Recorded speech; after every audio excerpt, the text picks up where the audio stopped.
The Miracle of Enzym halaman 121.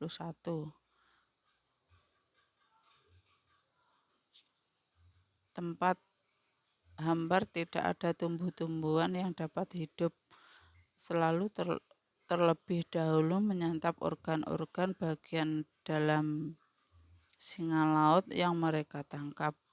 Kelinci menyantap kotoran mereka yang baru dikeluarkan sekali untuk menyerap kembali makanan dan enzim-enzim yang belum tercerna. Belakangan ini penyakit-penyakit pada binatang peliharaan tiba-tiba meningkat, tetapi Anda mungkin sudah dapat menebak penyebabnya. Penyebabnya adalah makanan hewan. Konon makanan hewan menyediakan nutrisi yang seimbang. Tetapi klaim tersebut didasari oleh teori nutrisi modern yang selalu mengabaikan enzim, bahkan jika makanan mengandung kalori dan nutrisi yang cukup seperti vitamin, mineral, protein, dan lemak. Jika tidak mengandung enzim, makhluk hidup tidak akan dapat bertahan. Enzim-enzim yang berharga itu sensitif terhadap panas dan akan terurai pada suhu 48 derajat sampai 150 derajat Celcius. Meskipun demikian, dalam proses pembuatannya, makanan hewan selalu dipanaskan, terlepas dari apakah makanan itu berbentuk kaleng atau kering. Dengan kata lain, enzim hilang dalam proses pembuatan. Hewan liar tidak mengkonsumsi makanan yang telah dipanaskan dalam waktu dekat.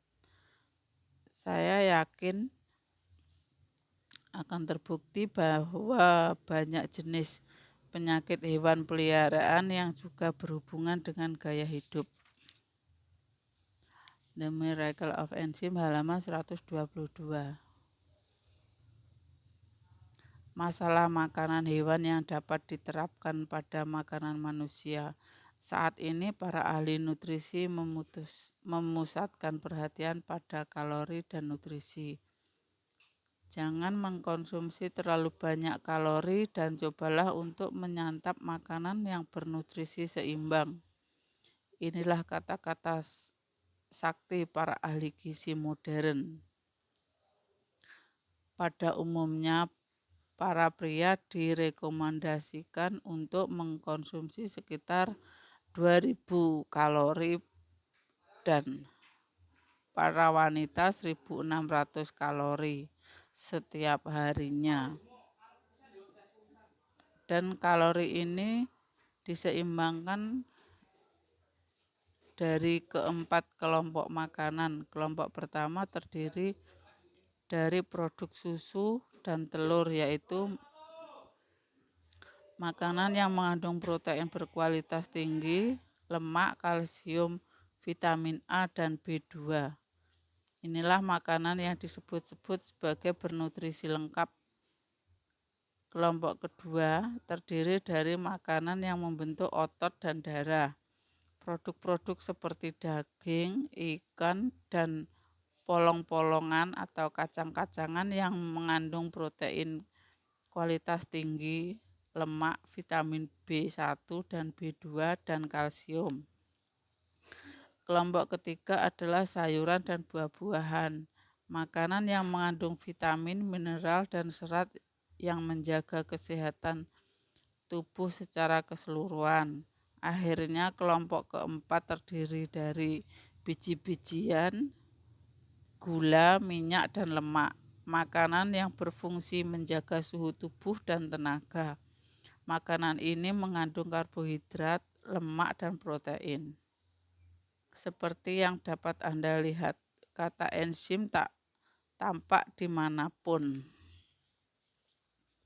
The Miracle of Enzym halaman 123.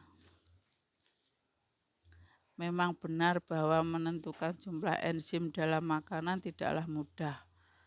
Sama halnya dengan adanya perbedaan jumlah enzim dalam tubuh kita masing-masing.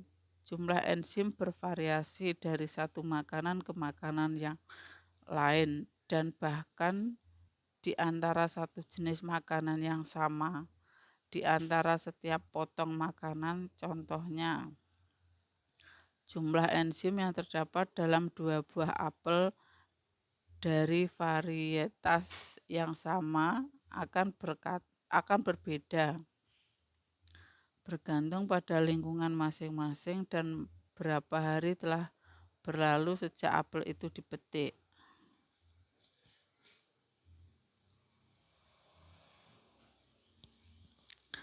Dalam gaya hidup yang saya sarankan, pada dasarnya saya menganggap makanan yang mengandung banyak enzim sebagai makanan baik dan makanan dengan sedikit atau tanpa enzim sebagai makanan buruk.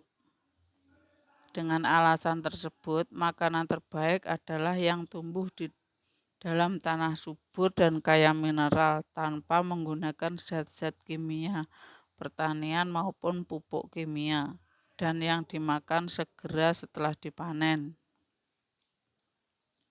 Semakin segar sayuran, buah-buahan, daging, dan ikan, semakin banyak pula enzim yang dikandungnya. Saat kita menyantap makanan segar, biasanya makanan itu terasa lezat karena mengandung banyak enzim. Namun manusia berbeda dengan hewan karena kita mengkonsumsi makanan yang dimasak.